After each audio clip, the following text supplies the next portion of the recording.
Moses and the Red Sea, the greatest escape in history.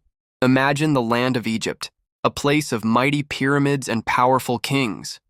For generations, the Israelites had been slaves, working day and night under the harsh rule of Pharaoh.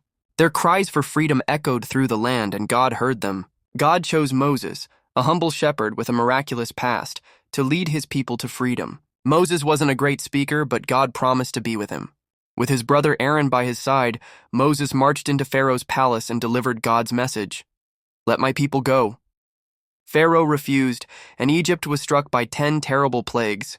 Rivers turned to blood, frogs leapt everywhere, darkness covered the land, and finally, every firstborn son in Egypt died. Only then did Pharaoh relent. "Go," he shouted, and the Israelites hurried out of Egypt, led by Moses, carrying only what they could pack. But Pharaoh's heart hardened once more.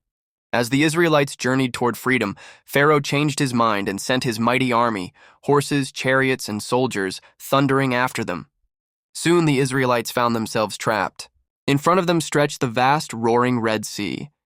Behind them, the dust of Pharaoh's army rose on the horizon. Panic swept through the people. "Why did you bring us here to die, Moses?" they cried, but Moses stood firm. "Don't be afraid," he said. "Stand still and watch the Lord rescue you today."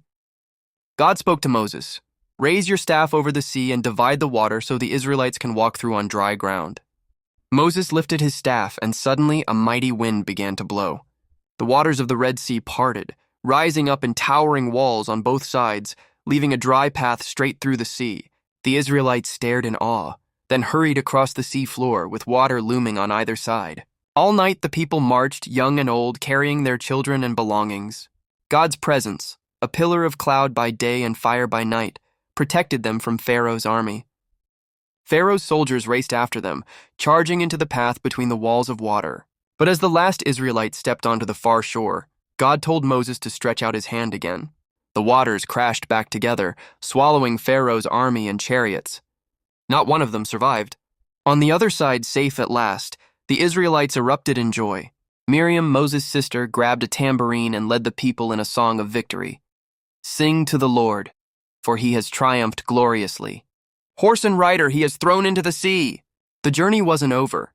The Israelites still had a long road ahead to the Promised Land. But the miracle at the Red Sea proved that with God, no obstacle is too great, no enemy too strong, and no escape impossible. Moses' faith and courage inspired a nation and changed history forever. The story of the Red Sea crossing reminds us that even when we feel trapped by fear or trouble, God can make a way where there seems to be no way. Moses and the Red Sea, a story of faith, courage, and the unstoppable power of God to set his people free.